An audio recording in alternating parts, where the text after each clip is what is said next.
repetido varias veces un resumen de los primeros 7 capítulos. Y ya es la última vez porque ya entramos a otra fase el próximo domingo, pero realmente no me puedo despegar de ese resumen, porque creo que es maravilloso lo que el Señor nos revela en esos capítulos, y creo de que es bueno recordarlos porque transforman nuestro caminar como cristianos. Es algo totalmente ajeno a lo que hemos aprendido en la tradición, y ajeno a lo que muchos han aprendido en las iglesias protestantes o evangélicas a donde han estado. Y por eso es importante conocer lo que nos revela aquí Pablo. Como dijimos, Pablo se identifica primero como siervo de Cristo Jesús. Ahora, si Pablo fuera un siervo miserable, no diría que él es un siervo de Cristo Jesús. No diría que él es un esclavo. Se avergonzaría de decir que es un esclavo y no diría eso. Le daría vergüenza. Pero él es un siervo gozoso, le sirve a Jesús, él está feliz de servir a Jesús, lo hace con todo el amor y la pasión, y dice, yo soy esclavo de Jesús. Cuando Jesús dice esto, yo hago esto, estoy a la orden de él porque le amo, y por eso se identifica así, siervo de Cristo Jesús, llamado a ser apóstol, un embajador, un mensajero, alguien que lleva un mensaje, ¿cuál? Apartado para el Evangelio de Dios. Y ese es el propósito de Pablo, el Evangelio de Dios, y es el centro de la carta de Pablo a los romanos, donde va explicando y elaborando y dándonos información y revelando cosas poderosas de este Evangelio. El primer capítulo, versículos 16 y 17, dice, no me avergüenzo del Evangelio de Dios, porque es el poder de salvación para todo el que cree. Porque en el Evangelio de la justicia de Dios se revela por fe y para fe, como está escrito, el justo por la fe vivirá. Está hablando de la justicia de Dios. Esa justicia que se reviste en nosotros, que nos reviste el Señor con esa justicia, por el poder de Dios, a través del Evangelio, nos cubre con esa justicia. En el capítulo 3 vemos de que esa justicia es por fe. En el capítulo 3 nos dice, porque todos han pecado y no alcanzan la gloria de Dios, siendo justificados gratuitamente por su gracia, por medio de la redención que es en Cristo Jesús. Es decir, aparte de la fe no hay salvación, es a través de la fe, porque por las obras todos estamos condenados, todos pecaron y no alcanzan la gloria de Dios, siendo justificados gratuitamente por su gracia, por medio de la redención que es en Cristo Jesús a través de la fe. Y vimos que en el capítulo 6, Pablo nos dice, bueno, hago un llamado a la santidad. Número 1, es cierto que por gracia somos salvos, no por las obras, porque todos hemos pecado y la gracia cubre nuestros pecados, pero esa no es excusa para seguir viviendo en pecado. Y dice, nosotros que hemos sido bautizados en Cristo Jesús, hemos sido bautizados en su muerte, por tanto hemos sido sepultados con Él por medio del bautismo para muerte, para que así como Cristo resucitó entre los muertos, así nosotros andemos en novedad de vida. Es decir, al identificarnos con Cristo, hemos en cierta manera muerto con Cristo, y al resucitar Cristo, ahora nosotros en cierta manera hemos resucitado a una nueva vida por el poder del Espíritu Santo. Así como Cristo resucitó de la muerte por el poder de Dios, ese poder ha roto las cadenas de la esclavitud del pecado, y nosotros decimos amén. Pedro lo dice también en primera de Pedro 2, 24, cuando dice, Él mismo llevó nuestros pecados en su cuerpo sobre la cruz, a fin de que muramos al pecado y vivamos a la justicia, porque por sus heridas hemos sido sanos, hemos sido liberados. Y Pablo lo dice en el capítulo 6, cuando dice, nuestro viejo hombre fue crucificado con Él, para que destruir el cuerpo de pecado, porque el que ha muerto no es esclavo del pecado. Y eso lo dice en el versículo 6, sabiendo que nuestro viejo hombre fue crucificado con Él para que nuestro cuerpo de pecado fuera destruido, a fin de que ya no seamos esclavos del pecado, porque el que ha muerto ha sido libertado del pecado. Entonces nos habla de que ya somos libres de la esclavitud. No somos esclavos si hemos puesto a la vista los ojos en Jesús. Si hemos recibido la sangre de Jesús, ya no somos esclavos del pecado. No tenemos por qué obedecerle. Y luego vemos que hace el llamado en el versículo donde dice 12, donde hace el llamado. Entonces, si no somos esclavos y Cristo dio su vida por nosotros, ya no reina el pecado en vuestros cuerpos mortales, para que no obedezcáis sus lujurias, ni presentéis los miembros de vuestro cuerpo al pecado como instrumentos de iniquidad, sino presentaos vosotros mismos a Dios como vivos entre los muertos, y vuestros miembros a Dios como instrumentos de justicia. Es decir, presentemos nuestras vidas al Señor para caminar en rectitud. ¿Por qué? Porque ya no somos esclavos del pecado.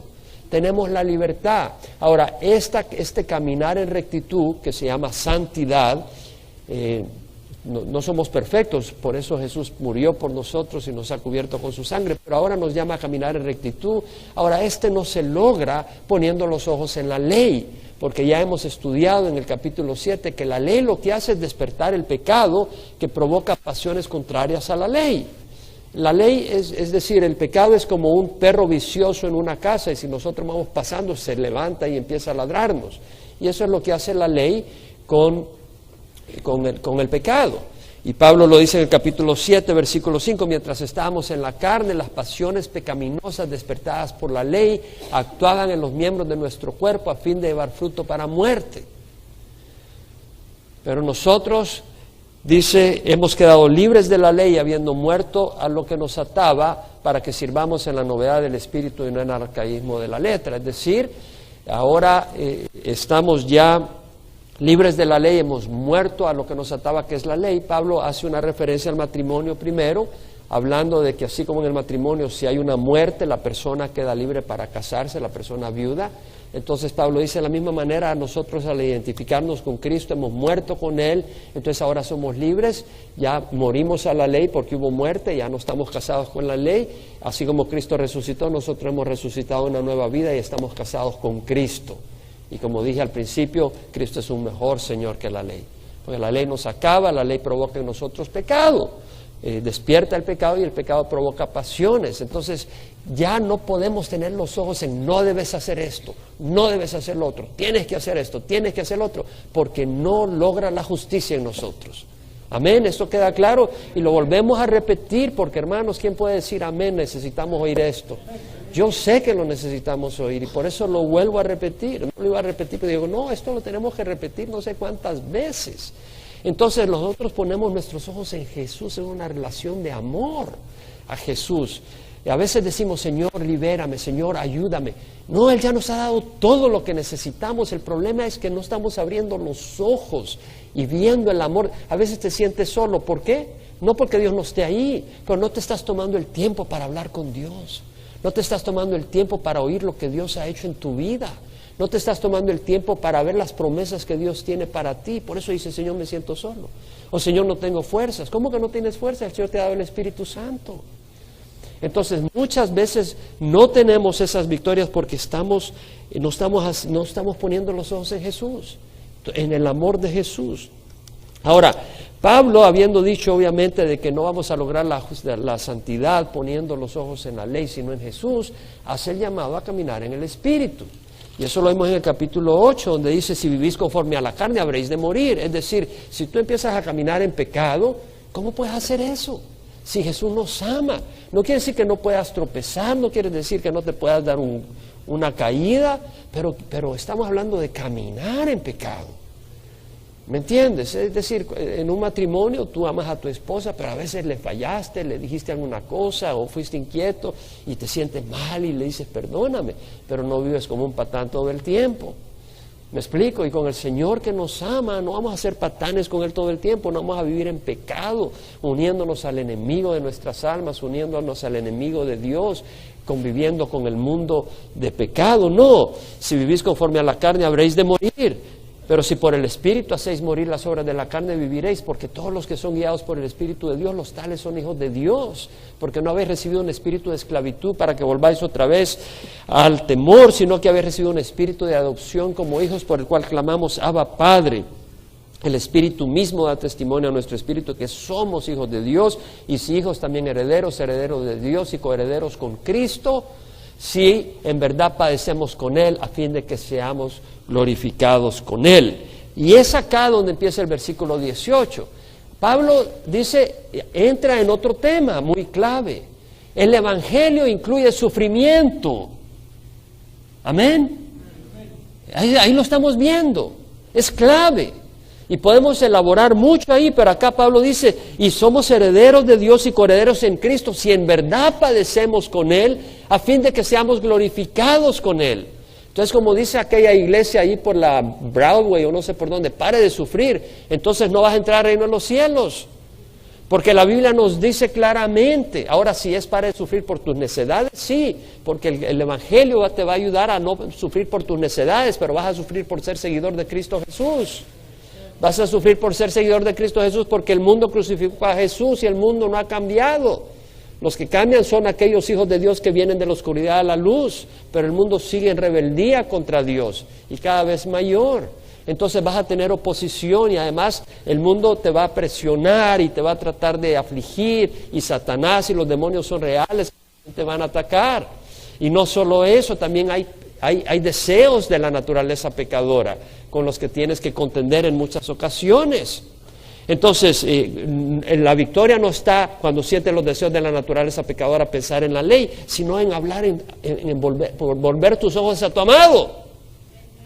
No en la ley, pero volver tus ojos a tu amado. Y por eso es tan importante que nosotros no solo seamos personas que estudiamos la palabra, pero que adoramos a Jesús. Por eso es tan importante la alabanza, porque la alabanza es venir a decirle a Jesús que le amamos, venir a meditar. Y es importante que las alabanzas no solo hablen Señor yo te necesito, sino que declaremos la gloria del Señor y lo bueno que es Él. Eso es muy importante, porque tenemos un evangelio de gracia, hermanos. Ese evangelio hay que proclamarlo con otras personas y hay que poder disfrutarlo. Entonces Pablo dice, considero. Ahora, habiendo dicho, si en verdad padecemos con Él a fin de que seamos glorificados con Él, ahora nos va a decir de que vale la pena. Que vale la pena, porque dice, si en verdad padecemos con Él para que seamos glorificados con Él, es decir, ¿por qué vamos a padecer? Para ser glorificado. Y bueno, ¿y por qué? ¿Que acaso vale mucho ser glorificado? Sí, es muy superior. Y acá viene y lo dice, pues considero que los sufrimientos de este tiempo presente no son dignos de ser comparados con la gloria que será revelada. Entonces, acá Pablo dice, considero que los sufrimientos de este tiempo presente. La palabra considero en el griego es la misma palabra que la estudiamos en otra ocasión en Romanos, logizomai, y quiere decir contabilizar, calcular, computar, registrar en la cuenta. Es decir, es un término contable. Y tú ya dices, ok, recibí $2,000, ya están en mi cuenta, ya lo incluyes en tu cuenta porque es algo tuyo. Ya sabes, lo puedes usar. Es tomarlo en cuenta. Y en este contexto quiere decir reconocer, evaluar y darse cuenta. Entonces, ¿qué está diciendo Pablo cuando dice, considero que los sufrimientos de este tiempo presente no son dignos de ser comparados con la gloria que nos ha de ser revelada? Pablo está considerando las cosas. Entonces, Pablo, para caminar en el camino que caminó, no caminaba tontamente, no caminaba seguido por las emociones. Él consideró las cosas. Y él consideró los sufrimientos de este tiempo presente y los comparó con la gloria que nos ha de ser revelada. Y Pablo dijo, la gloria que nos ha de ser revelada es muy superior que los sufrimientos presentes. Veamos quién es el que dijo los sufrimientos presentes. En 2 Corintios 11, si nosotros creemos que estamos pasando momentos difíciles, 2 Corintios 11, versículo 24, Pablo dice, 5 veces he recibido de los judíos 39 azotes. Esos azotes no creas que era un golpecito en la espalda. Realmente eran llenos de ira y de enojo. 5 veces he recibido de los judíos 39 azotes. 3 veces he sido golpeado con varas. 1 vez fui apedreado. No eran un par de piedras, era para matar. 3 veces naufragué. ¿Sabes lo que es estar en medio mar? El agua fría, tiburones. Y he pasado una noche y un día en lo profundo. Un día y una noche en el mar, a la deriva. Con frecuencia en viajes, en peligros de ríos, peligros de salteadores, peligros de mis compatriotas. Sus propios compatriotas los querían matar. Peligros de los gentiles lo querían matar. Peligros en la ciudad, hombres malvados querían robarle. Peligros en el desierto, no había nadie, podían matarlo, cualquiera podía estafarlo, quitarle la ropa. Peligros en el mar, peligros entre falsos hermanos. Hermanos que se declaraban hermanos y no eran hermanos, era gente malvada. En trabajos y fatigas, cansancios físicos, emocionales, en muchas noches de desvelo, en hambre y sed, a menudo sin comida, en frío y desnudez. Además de tales cosas externas, está sobre mí la presión cotidiana de la preocupación por todas las iglesias. Pablo, al decir, no considero que los sufrimientos de este tiempo presente no son dignos de ser comparados con la gloria que nos ha de ser revelada, hay que poner atención, porque este es un hombre que sabía sufrir. Pedro fue otro hombre que le tocó sufrir. Y Pedro escribió en 1 Pedro 4, 12, 13, amados, no os sorprendáis del fuego de prueba que en medio de vosotros ha venido para probaros. No os sorprendáis del fuego de prueba. Es decir, si a mí me van a vender un lingote de oro y tienes que pagar $30,000, ponle, y lo compras porque es una inversión, ahora dicen que el oro ha subido y tú lo vas a comprar, bueno, yo creo que lo derretiría en el fuego y le pondría fuego para asegurarme que en medio de ese oro no hay algunas cositas de algodón y que me han metido paja o hierro por adentro. Entonces lo metes en el fuego y le echas más fuego hasta que se derrita y ese oro brille y veas que no hay ninguna contaminación y realmente es espeso de oro puro. Y Pablo dice, no os sorprendáis del fuego, Pedro dice, no os sorprendáis del fuego de prueba que en medio de vosotros ha venido para probaros, como si alguna cosa extraña os estuviera aconteciendo. Antes bien, en la medida que compartir los padecimientos de Cristo, vas a padecer los sufrimientos de Cristo. Si estás viviendo en el mundo no vas a sufrir los padecimientos de Cristo. Pero si sigues a Cristo tendrás que tomar decisiones difíciles. ¿Quién puede decir amén a eso? Te tocan tomar decisiones difíciles y situaciones complicadas. Y dice, regocijaos para que también en la revelación de su gloria os regocijéis con gran alegría. Pedro está hablando del sufrimiento y está hablando del regocijo que viene en el futuro.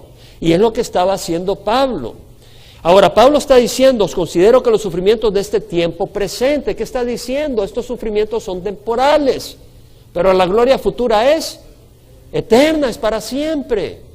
Tengamos eso en mente. Y Pablo acá dice, no, considero que los sufrimientos de este tiempo presente no son dignos de ser comparados. La palabra en el griego quiere decir literalmente, no tienen el mismo peso, no tienen el mismo valor.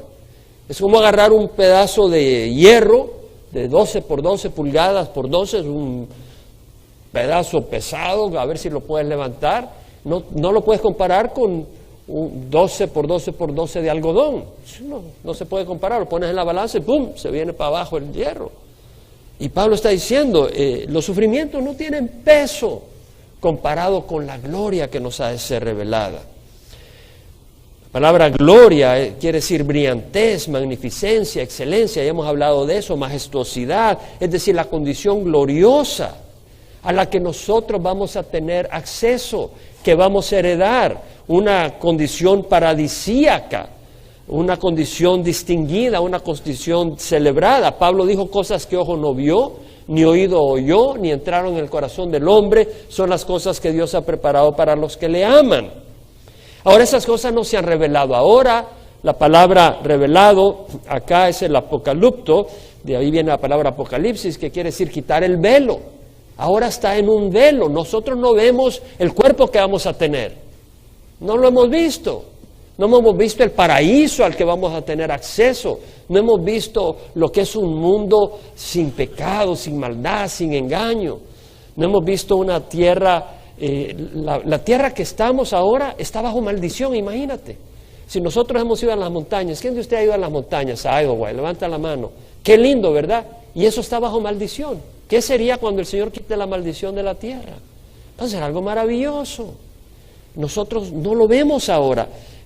Un día será revelado todo eso. Y Pablo ahora nos introduce, ahora es importante, Pablo está considerando que los sufrimientos de este tiempo presente no son dignos de ser comparados con la gloria que nos ha de ser revelada. ¿Por qué lo está haciendo? Porque es importante considerar las promesas de Dios, porque ellas nos ayudan a llegar a la meta. Eso es muy importante. Y Pedro lo dice en la primera carta de Pedro, capítulo 1, versículo 3-4, su divino poder nos ha concedido todo lo cuanto concierne a la vida y a la piedad, para caminar rectamente. Él nos lo ha concedido ya. Su divino poder nos ha concedido todo cuanto concierne a la vida y a la piedad, mediante el verdadero conocimiento de aquel que nos llamó por su gloria y excelencia. Es decir, nosotros vamos a caminar piadosamente y rectamente al conocer a Jesús. Al conocerle le vamos a amar. Al conocerle vamos a amarle y vamos a conocer lo que Él tiene para nosotros. Y al conocer lo que Él tiene para nosotros, vamos a conocer su carácter y su amor hacia nosotros, su bondad hacia nosotros, su gracia hacia nosotros, su misericordia hacia nosotros, su grandeza de darnos a nosotros que no merecemos nada más que juicio, el perdón y amarnos hijos de Dios. Entonces Pedro dice, su divino poder nos ha concedido todo cuando concierne la vida de la piedad, mediante el verdadero conocimiento. Por eso estudiamos la palabra de Dios, para conocer al Señor, conocer su palabra, porque ella nos permite que a través de, por medio de las cuales, al conocer al Señor, que nos llama por su gloria y excelencia, por medio de las cuales nos ha concedido sus preciosas y maravillosas promesas, a fin de que participéis de la naturaleza divina, habiendo escapado de la corrupción que hay en el mundo por causa de la concupiscencia. Es decir, al conocer la palabra, al conocer las promesas del Señor, vamos a participar un día de esa naturaleza nueva en nuestro cuerpo y en el reino en el que vamos a vivir, escapando de la corrupción del mundo a causa de la concupiscencia y del pecado. Pablo acá en el versículo 19 al 21 nos trae un concepto interesante. Y dice, el anhelo profundo de la creación, porque ha hablado del sufrimiento, ha hablado que ese sufrimiento no es digno de ser comparado con la gloria que viene.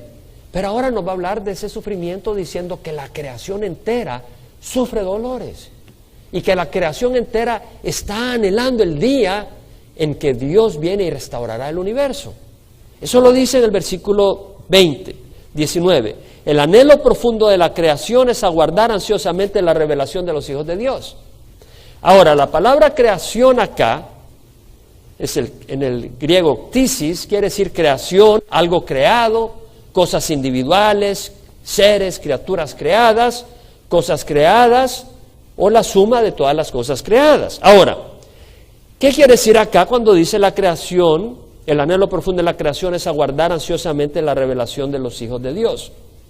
La Nueva Versión Internacional, al traducirla en español, la de inglés, diría así: la creación espera con deseosa anticipación el que los hijos de Dios sean revelados.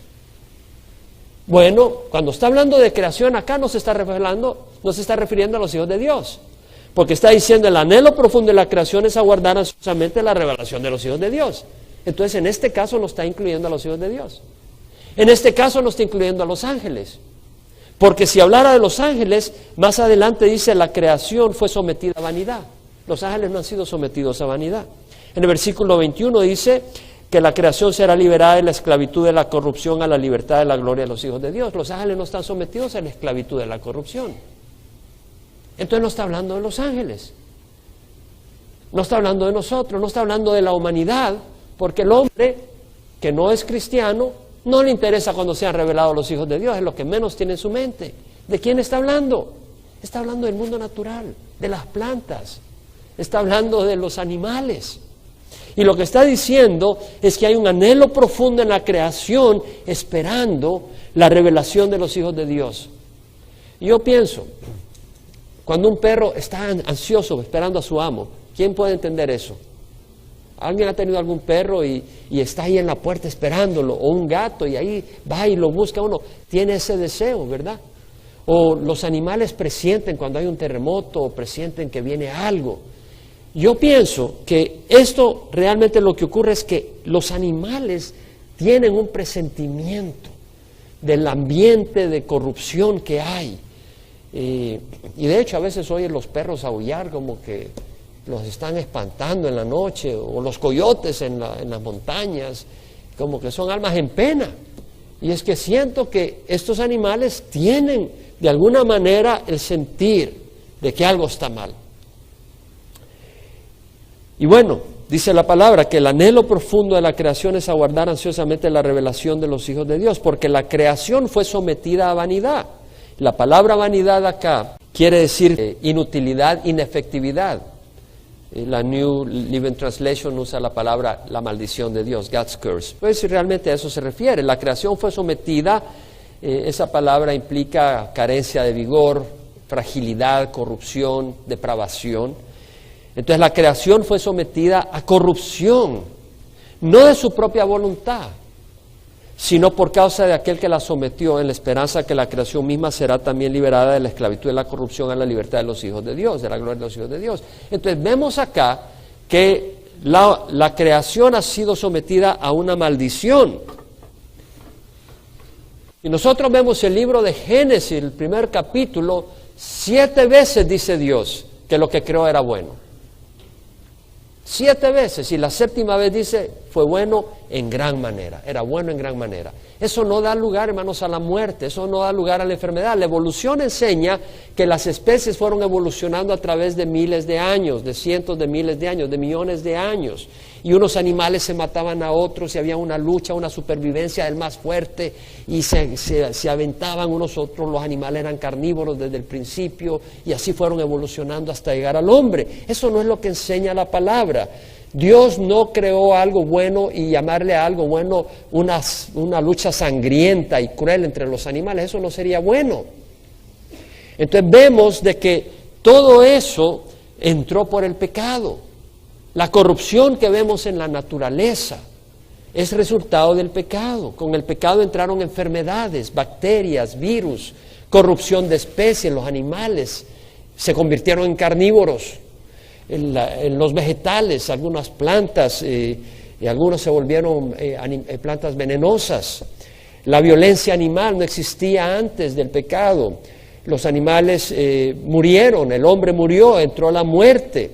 Entraron catástrofes naturales, desbalances en la naturaleza, sequía, reducción de fertilidad del suelo, de los árboles y de las plantas. Entraron las pestilencias, las plagas agrícolas, las epidemias, los maremotos o tsunamis, el volcanismo, los terremotos, los extremos de temperatura. Todo eso entró por el pecado.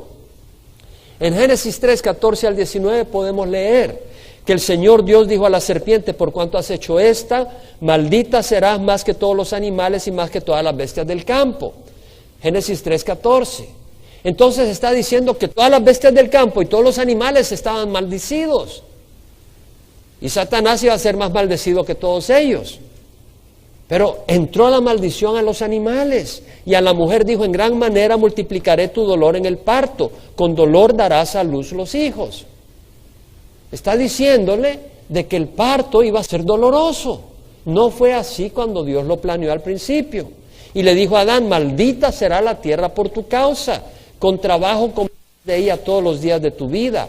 Espinos y abrojos te producirá. Y comerás de las plantas del campo. Con el sudor de tu rostro comerás el pan hasta que vuelvas a la tierra, porque de ella fuiste tomado, pues polvo eres, y al polvo volverás.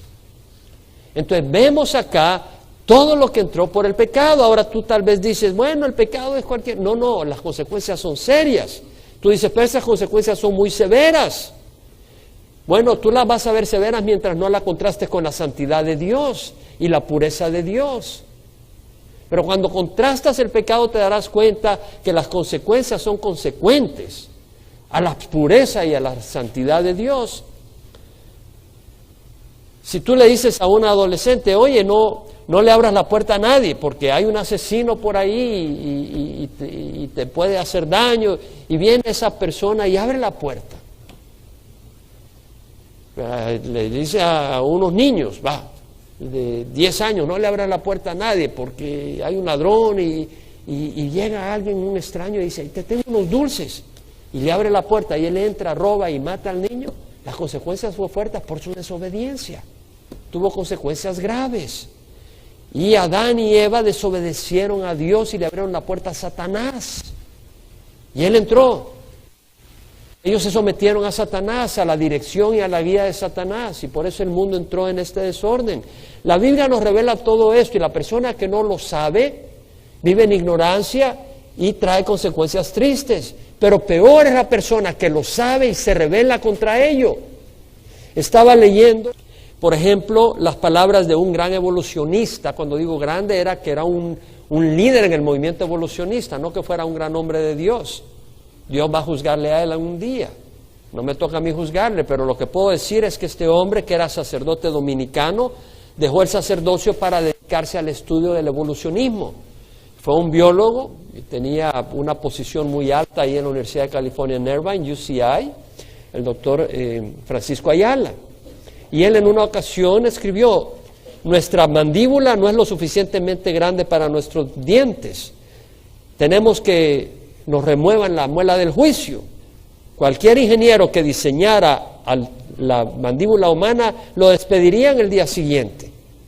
Y el canal de nacimiento que tiene la mujer no es lo suficientemente grande para la cabeza del bebé. El sistema reproductivo de los humanos está tan mal diseñado que el 20% de los embarazos terminan en abortos espontáneos durante los primeros meses del embarazo. La gente que dice que fuimos diseñados específicamente por Dios, están acusando a Dios de ser un aborcionista de escala grande. Hay esos grupos fundamentalistas que quieren interpretar la Biblia literalmente, que el mundo fue creado hace 6,000 años. Por supuesto, eso es desafortunado. Eso es una gran aberración, porque si alguien debería de saber de que Dios no creó así al hombre, es alguien que tuvo acceso a la Biblia. Y la Biblia nos dice que Dios nos hizo perfectamente, pero lo que hay acá es el resultado del pecado, la maldición, que trajo problemas en la mandíbula, trajo problemas para el nacimiento de los bebés. Todo es resultado de la maldición, pero Dios nos creó directamente, y Dios es un excelente ingeniero, es el mejor ingeniero de los ingenieros, es el mejor arquitecto, es el mejor creador. No hay ningún otro creador, no hay nadie que cree de la nada. Y eso es una blasfemia lo que este hombre está diciendo, habiendo tenido acceso a la Biblia. Ahora, vemos entonces cómo entró la corrupción. Ahora, en el versículo 21, Pablo dice que en la esperanza de que la creación misma será también liberada de la esclavitud de la corrupción a la libertad de la gloria de los hijos de Dios. Es decir, viene un momento donde la naturaleza será redimida. Ahora la naturaleza está esclavizada a la maldición, a la corrupción, pero vendrá un momento donde la misma naturaleza, así como nosotros tendremos un cuerpo redimido. Al principio del milenio Dios va a redimir a esta tierra y la va a liberar de la maldición que hay. ¿Quién está dispuesto a entrar a ese lugar? Vienen grandes catástrofes. En Mateo 24 el Señor habla de la crisis que va a haber, y dice en el capítulo 24, versículo 29, inmediatamente después de la tribulación, de los 7 años de tribulación de esos días, el sol se oscurecerá y la luna no dará su luz, las estrellas caerán del cielo y las potencias de los cielos serán... Ahora tú dices, ¿cómo va a caer la estrella del cielo? Dios no sabe lo que está hablando, esa Biblia no sirve. Si una estrella es más grande que la tierra, ¿cómo van a caer? Si el sol es miles de veces más grande que la tierra, ¿cómo van a caer las estrellas en la tierra? ¿Verdad que cualquiera diría eso, no? ¿Cierto o no? Pero tienes que tener una respuesta, y la respuesta es muy sencilla. Los meteoritos, que son de 1 kilómetro, de 100 metros de tamaño, de 10 kilómetros, es un meteorito de 10 kilómetros, sería un problema si cae en la tierra. ¿Qué pasa cuando entran en la atmósfera? ¿Qué pasa? Se incineran. ¿No has visto ¿Quién ha visto estrellas fugaces? Levanta la mano. Es lindo ver las estrellas fugaces. Son estrellas. Bueno, no son literalmente estrellas, son meteoros que al entrar en la atmósfera se incineran. Y son bolas de fuego, prácticamente. Lo que está ocurriendo es que va a haber una lluvia de meteoritos serios. No van a ser meteoritos de 10 metros.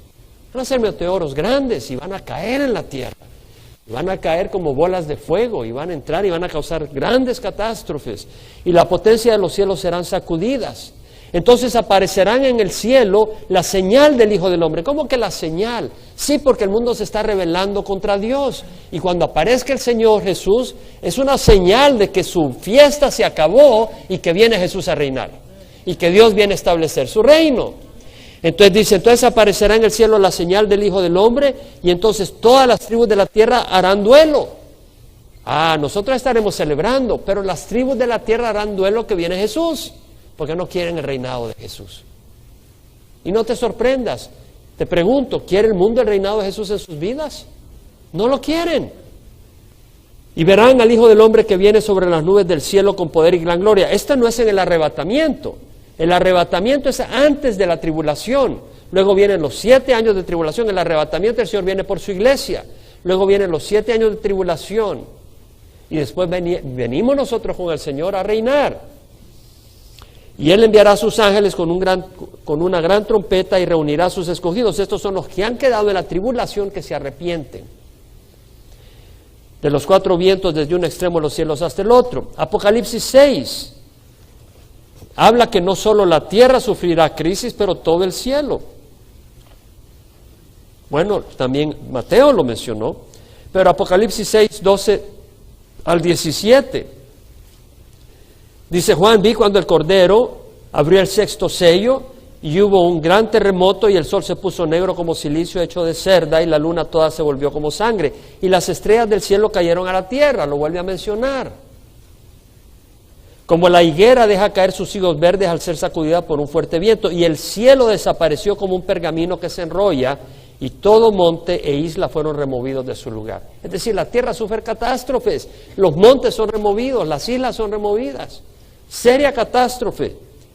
Y los reyes de la tierra y los grandes, los comandantes, los ricos, los poderosos y todo siervo y todo libre se escondieron en las cuevas y entre las peñas de los montes, y decían a los montes y a las peñas: caed sobre nosotros y escondednos de la presencia del que está sentado en el trono y de la ira del Cordero, porque ha llegado el gran día de la ira de ellos, y ¿quién podrá sostenerse? Ellos se podían arrepentir, pero no se arrepienten. El corazón de ellos ha sido endurecido. Por eso si tú escuchas por internet, o tú estás acá en el salón familiar y tú no le has dado tu vida tu corazón al Señor, no esperes más, porque es una necedad esperar. Porque ¿quién garantiza que tu corazón no va a estar más duro mañana que hoy?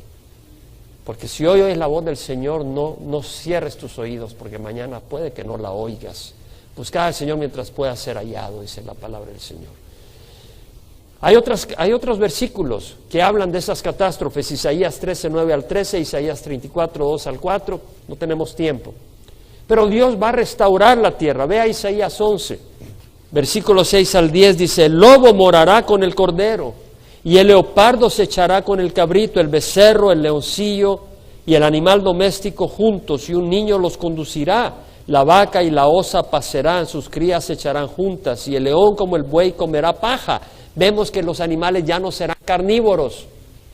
Dios transformará la tierra para el milenio. Y el niño de pecho jugará junto a la cueva de la cobra, y el niño destetado extenderá su mano sobre la guarida de la víbora. No dañarán ni destruirán en todo mi monte santo, porque la tierra estará llena del conocimiento del Señor como las aguas cubren la mar. Eso ocurrirá en el milenio.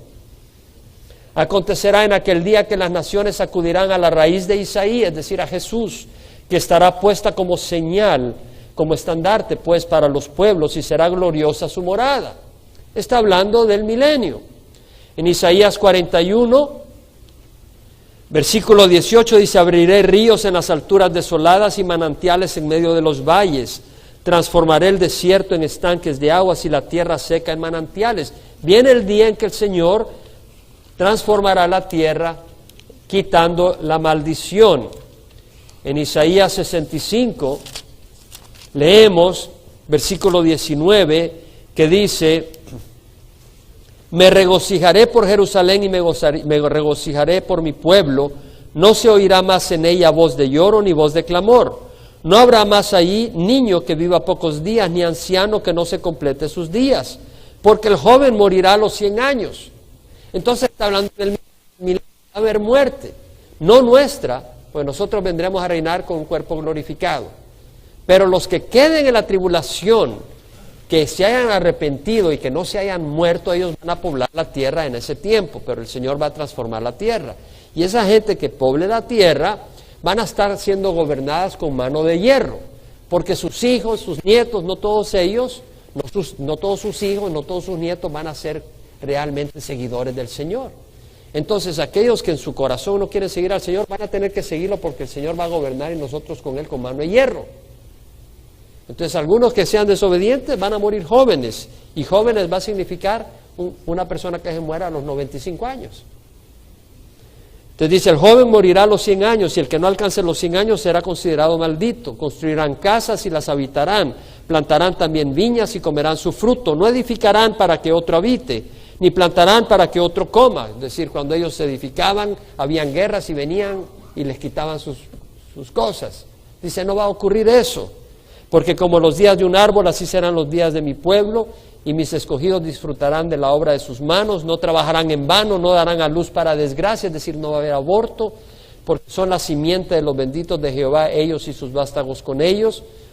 El lobo y el cordero pasarán juntos, y el león como el buey comerán paja, para la serpiente el polvo será su alimento, no harán mal ni dañarán en todo mi santo monte, dice Jehová. Ese es el milenio, la tierra que... Y Pablo está hablando de eso.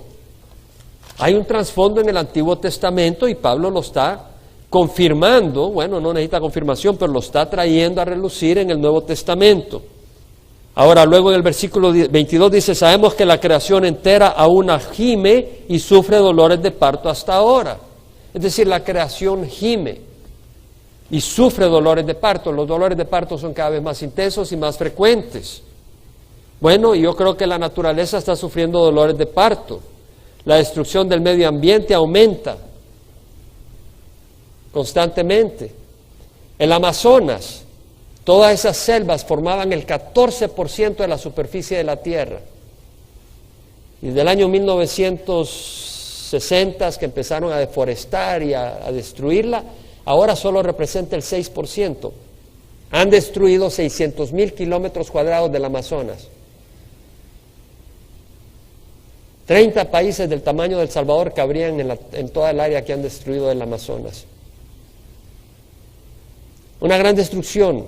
Los recursos naturales se están destruyendo, los bosques, los ríos se están contaminando, los océanos con derrames de petróleo, los accidentes nucleares en Japón, en Chernobyl, todas estas cosas están contaminando, la atmósfera siendo contaminada con sustancias químicas.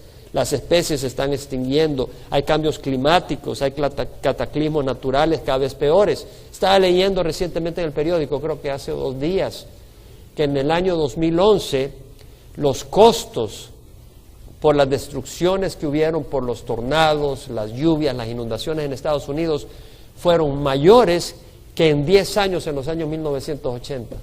En toda la década del 80, si tú ves los costos producidos por los daños, por las tormentas, los huracanes y todo, y los comparas con los costos de los daños de este año, en un año hubo tanto daño como en 10 años en los 80. Todavía no lo hemos experimentado acá recientemente, pero basta un terremoto de buena categoría en una de las ciudades grandes y veremos la catástrofe que traería a California. Y como no lo hemos sentido, creemos que no va a ocurrir. Pero todas esas cosas están ahí ocurriendo.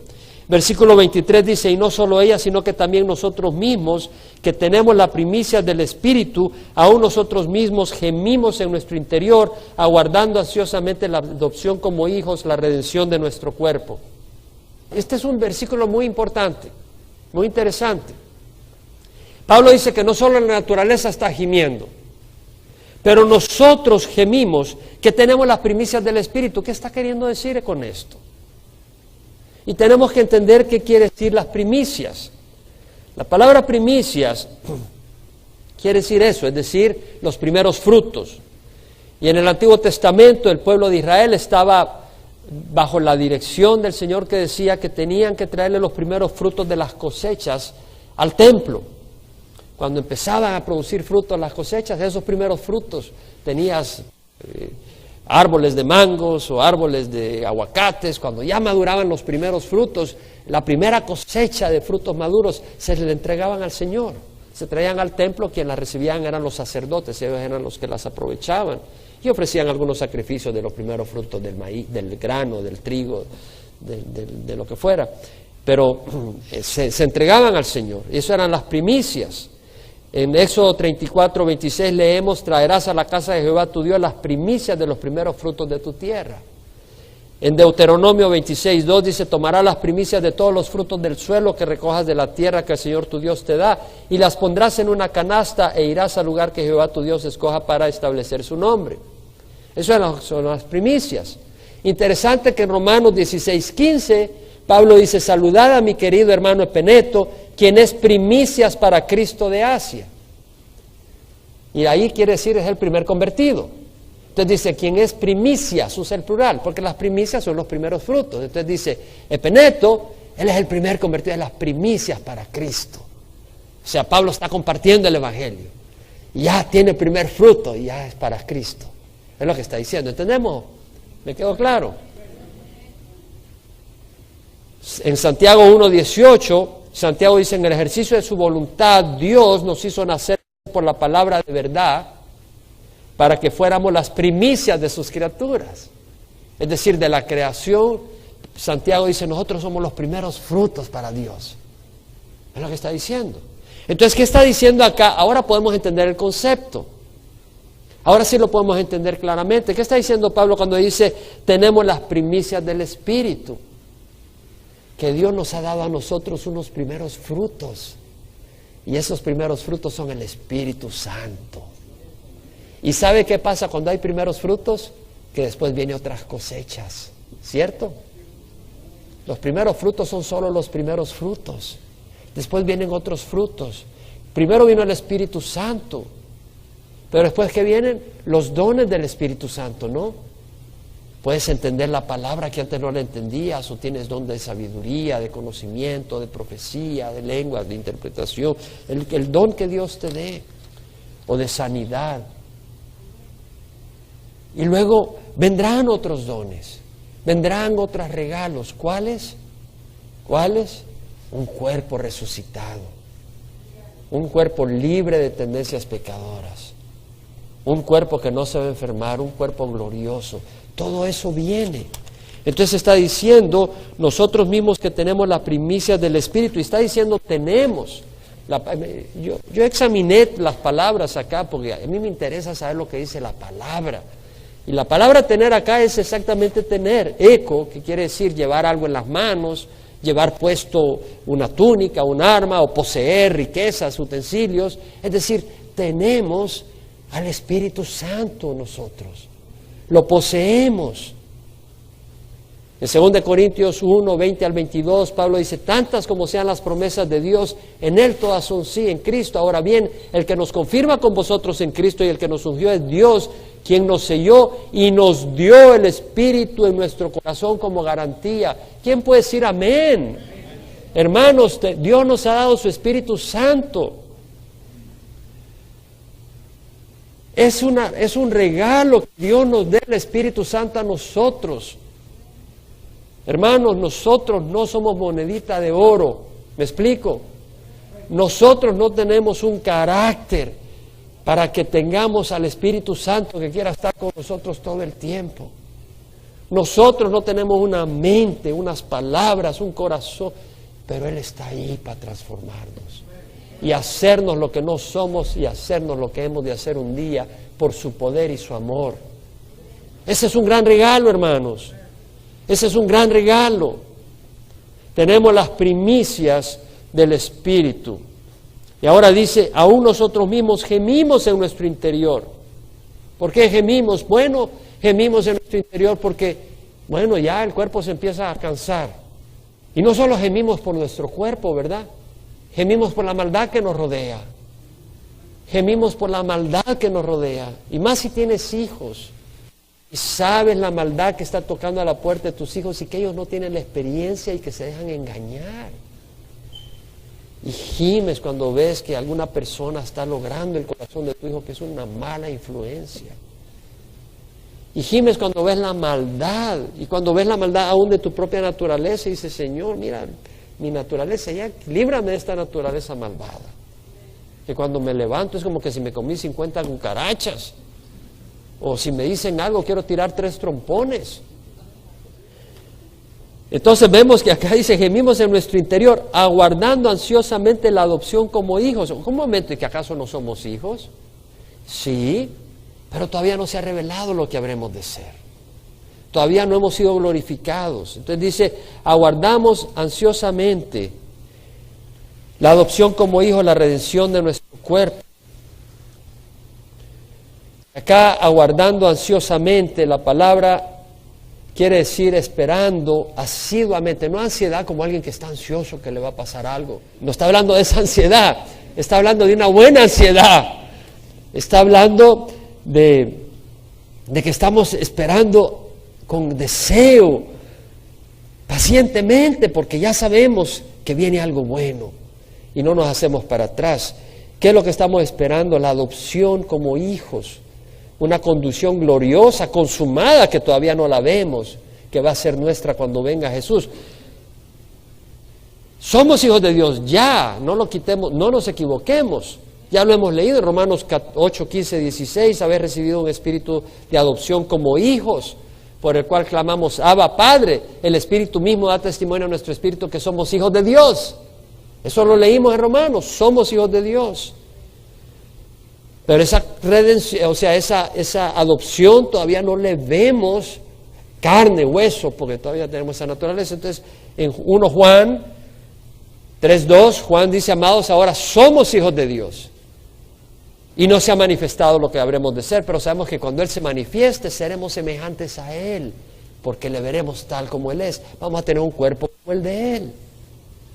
1 Corintios 15, 42, 43 dice, así es también la resurrección de los muertos, se siembra un cuerpo corruptible, se resucita un cuerpo incorruptible, se siembra en deshonra, se resucita en gloria, se siembra en debilidad, se resucita en poder.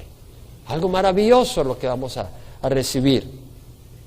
Ahora, luego Pablo dice, hablando de esa esperanza, aguardando ansiosamente la adopción como hijo, la redención de nuestro cuerpo, la redención, es decir, el rescate, fue vendido al pecado. Cristo pagó el rescate, pero no nos ha sacado ese rescate todavía el cuerpo. Ese cuerpo todavía es esclavo de la corrupción. Según tengo entendido, todavía se nos cae el pelo y nos envejecemos, ¿no? Eso todavía no ha parado de ocurrir. Pero vendrá el día en que Dios nos dará un cuerpo libre de toda esa corrupción. Ahora, hablando de esa esperanza, dice, porque en esperanza hemos sido salvos. Pero la esperanza que se ve no es esperanza, ¿por qué vas a esperar lo que no ves? Pero si esperamos lo que no vemos, con paciencia lo aguardamos, dice Pablo. Es decir, hemos sido en esperanza salvos, es decir, por fe en lo que no vemos. No vemos a Dios. No hemos oído que Dios nos diga verbalmente, siervo bueno y fiel, sobre lo poco fuiste fiel, sobre lo mucho te pondré, entra en el gozo de tu Señor. No lo hemos oído, pero creemos que tendremos esas palabras. Creemos que el Señor nos va a recibir, creemos que nos dará un nuevo cuerpo. Es una esperanza, aunque todavía no la hemos visto, por eso es esperanza. Si lo viéramos no sería esperanza. Y de la misma manera, ahora entra a algo adicional. Y vamos a terminar en los versículos 26 y 27. De la misma manera, el Espíritu nos ayuda en nuestra debilidad. Porque no sabemos orar como debiéramos, pero el Espíritu mismo intercede por nosotros con gemidos indecibles. Gloria al Señor. Porque no solo Jesucristo está intercediendo por nosotros. El Espíritu Santo está intercediendo por nosotros. ¿Quién dice amén? ¿Quién dice amén? A veces el hermano dice, hermano, está orando por mí. Bueno, yo puedo orar por ti de vez en cuando, pero tú necesitas mucha oración. Y por eso Dios no ha dejado la oración en las manos del pastor Jaime, sino en las manos también de Jesucristo y del Espíritu Santo. Gloria al Señor. Tenemos a Jesucristo intercediendo por nosotros. Acuérdate eso. Si estás solo, si todo el mundo te dio la espalda, Jesucristo está intercediendo por ti. El Espíritu Santo está intercediendo por ti. Dice aquel que, el Espíritu nos ayuda. Interesante la palabra ayuda. Me fui ahí al griego, porque fue escrito en griego, el libro de Romanos. Y la palabra ayuda ni te la pronuncio. Es larga, así como de 1 kilómetro es larga. Pero tiene una parte que dice sun, y en el griego quiere decir a la par de alguien. Y anti, del lado opuesto, en contra. Y luego lambano, que quiere decir agarrar con la mano, poder afianzarse de algo, lay hold of. Y lo que está diciendo es que el Espíritu es alguien que viene a la par para ayudarnos en contra de ese peso que estamos cargando. Sí, lo vemos, lo visualizamos. El Espíritu Santo viene a la par nuestra para ayudarnos en esa área en que somos débiles, que no sabemos ni qué orar ni cómo orar. Y hay situaciones donde tú simplemente con la mente dices algo, pero también dices, ¿quién ha sentido eso? ¿Quién a veces estamos orando y decimos, Señor, mira, y aquí, y allá, y luego dices, Señor. Y es el Espíritu, que ahí el Espíritu está ahí comunicándose con el Padre. Y el Espíritu entiende, y el Padre entiende, y está respondiendo. Hermanos, no hay razón para no caminar en victoria. Todo lo que concierne a la vida y a la piedad está a nuestro alcance, por medio del conocimiento de aquel que nos llamó por su gloria y excelencia, por medio de los cuales nos ha dado sus preciosas y maravillosas promesas, a fin de que por ellas participemos de la naturaleza divina, habiendo escapado de la corrupción que hay en el mundo por causa de la concupiscencia. ¿Quién ha sentido una mayor libertad al leer estos capítulos?